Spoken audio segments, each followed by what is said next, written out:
Hello again and welcome back to Barrel Brothers. A bit of an exciting time around here at the moment because we've got a new project. So we were sort of casting around, we've got the Sunny truck and we've got the Suzuki Carry, and they're both commercial vehicles, so they're a bit bare bones. And I thought that we might like something that maybe a little bit bigger. Something with some more creature comforts, a little bit more comfortable to drive. And, Barrel Brothers, we like quirky stuff. So I bought this. 5.3 metres of Japanese heavy metal. Okay, what is it? It's a 1988 Nissan President. So 4.4 litre V8, 3 gears, super luxury. These were designed for diplomats and ambassadors and corporate high flyers to be chauffeured around in. As you can see, it's got a couple of things wrong with it. You knew this was coming out. Namely here and here, and here, and here.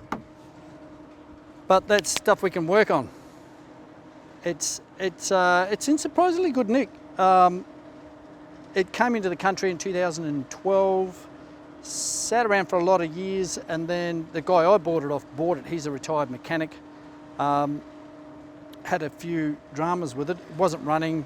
The fuel pump had a drama, and then so he replaced that. And then it didn't have any spark, so he's replaced the Dizzy. And then it still wouldn't go, so it's got a Holly 350 on at the moment.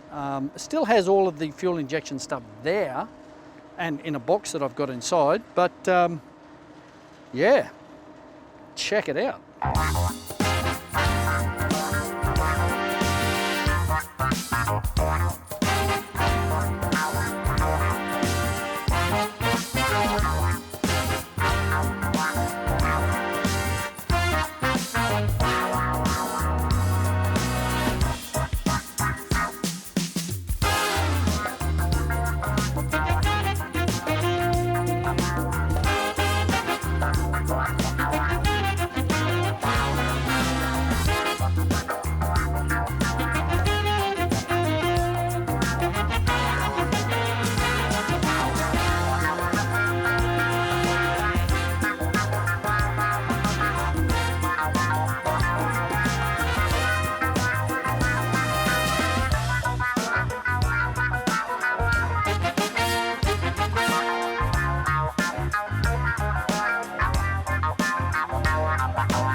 Now, normally, you'd think that this would be the seat of power in a vehicle. And, we've got sundry buttons and electric everything. It's got, boot poppers and fuel door poppers, and what else have we got? Fog lights, cruise control, door unlock. We've got the air purifier. We've got dual air conditioning, so we can run it in the front. It's all climate control, and in the back.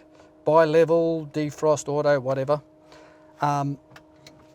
Cassette player, because you need a cassette player, and AM/FM radio is all here. But you'd be wrong. No, the seat of power in this car is here. Quite a luxurious place to be. We have a few little niceties here. Starting with, we've got under thigh support, which we can blow up or down. It's an airbag inside the seat. We also have 2 lumbar supports, low and high, here. And we also have the remote control for the music in the front, which is pretty cool. And here somewhere even to put your sunglasses in. So they've thought about everything. And then we have the electric seats. We can recline here and back. And if you feel like a little bit of a lie down, we also have the, put your feet up option through there. I wouldn't do that with my work boots on because, it's simply not done. We also have electric windows and electric quarter windows as well.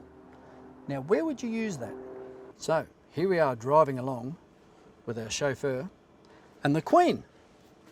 And you cut the cheese. Oh my God, what am I going to do? We don't want to offend the royal nostrils.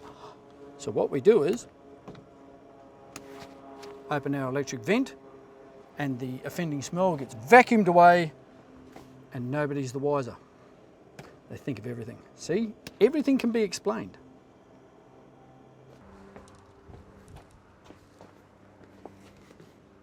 It also has quite a large boot, though not as big as you'd expect, because in between the back seat and here is another whole set of air conditioning and heaters and whatnot. It's scary behind there. What I can show you is the original wheel and tyre combo, which is a 14-inch wheel with a 205/80 series tyre. Big balloony thing. It's actually taller than the 17s that are on it now. But yeah, that'd be fairly comfortable, I think, rolling around on that. So, in behind the seat here, it's got a little panel here that you can take out because, and this continues all the way through to the other side.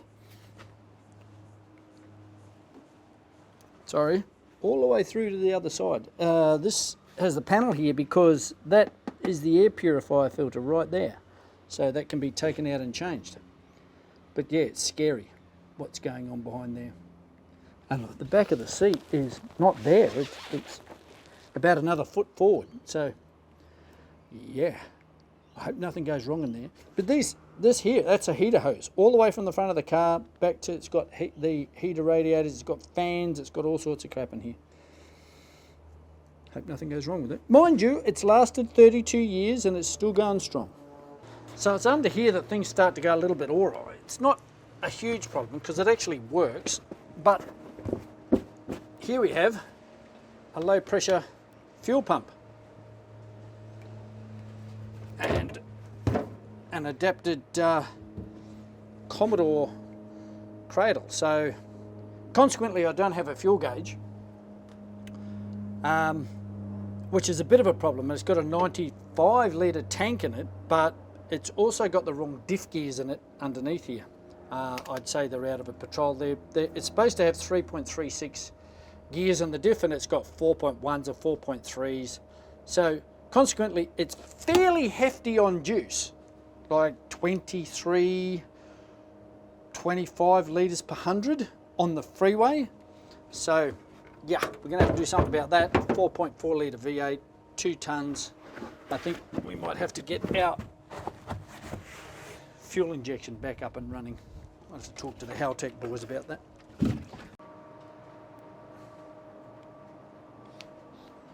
Okay, so this is the business ends of things. A Nissan Y44E, without the E I'd say. It's a 4.4 litre V8. It looks very like it was copied off a Chrysler or a Chev or something rather like that, but yeah, it's pretty cool. My Ibiza light still works. What do you reckon, Al? So, where it starts to get a little bit funny, well actually it doesn't start to get a bit funny, so that's a Holly 350. So all of our injectors are still there. And the throttle body I've got in a box, but this has been changed also. I've got the original distributor that came off it. It has power steering and a steering box. It's a very old design, this chassis. After this one, they changed it. And I've got a pair of ship horns that sound bloody awesome.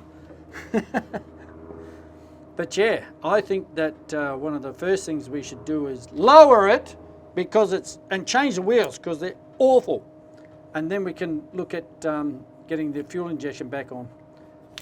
One of the other reasons that I would like to get the fuel injection back on, or the original throttle body on there, is because it has a TPS, and the lack of a TPS is pretty much, I figure, why my cruise control isn't working at the moment.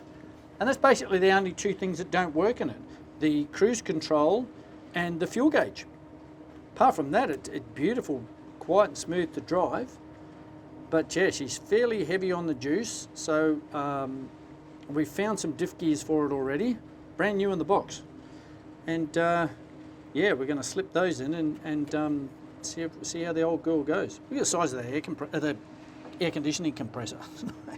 I mean, it runs both ends, but wow. It's an impressive machine. Very torquey.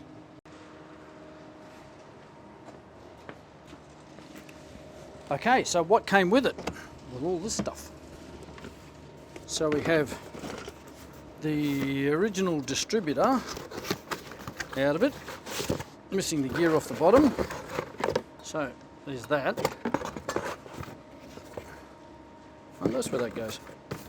So that's why one of the reasons why the fuel injection doesn't work. Then we've got an adapted Commodore fuel pump, high pressure, and a fuel sender. Dizzy cap, fuel rails. We've got the original throttle body off it. So that can, and that's where the TPS goes, which is in here somewhere also. There we go. There's the TPS, and that bolts onto there. So that plugs into something. So that would get my fuel injection running.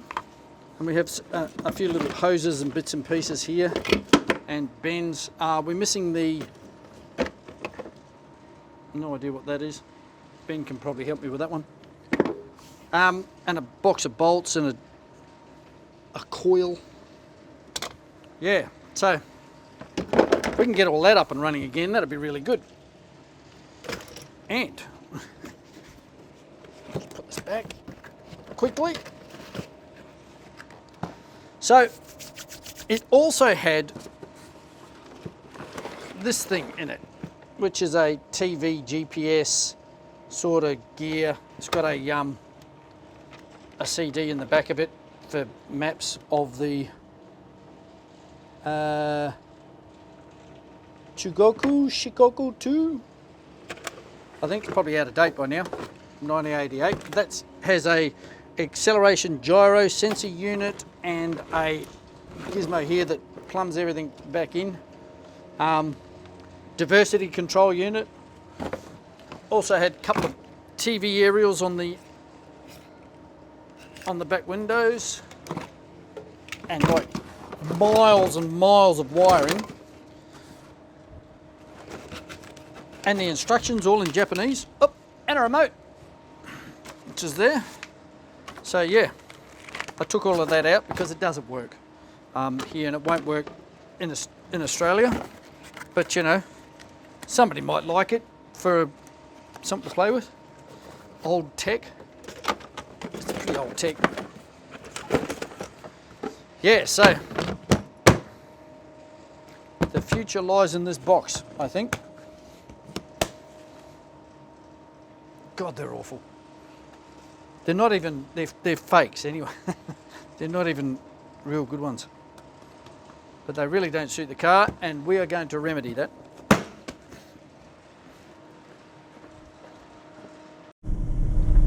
So you can see this is really a lovely place to be. The car's actually running at the moment, and it's just so quiet and smooth. We've got a little bit of a noisy fan motor, I figure, in the back there somewhere behind that panel in the boot. So yeah, I'm dreading digging through that to find out what's making noise. But apart from that, it is just, the first time I drove this, it's cold at the moment, so it's got the revs up a little bit, but first time I drove it, and because I virtually took it straight out and onto the freeway and started heading for Sydney from Tweed Heads. But yeah, first time I drove it, I pulled up at the lights and I thought the car had stalled, and but it was still running. You know, it's still pretty good to go. So what's the plans with it? Well, obviously to lower it. You know, we've got to do that. Let me just turn that off. There's that fan. I would like to get the air conditioning, the fuel injection back up and running. That would be really good. The car's in really exceptional condition. The floors are all really good. It's sat around outside for quite a few years, and I figure that the floors are in such good nick because of those seals on the doors. You know, these things are exceptionally well made. You know, they may have even been hand built, I don't know. But this is the top of the range, the VIP. Very important. But yeah. So, of course, you know, we've got to get it down. We may bag it into the future. I'm not sure yet. I'm slowly falling in love with this thing, I've got to say. But yeah, what an awesome car. All right. See you next time.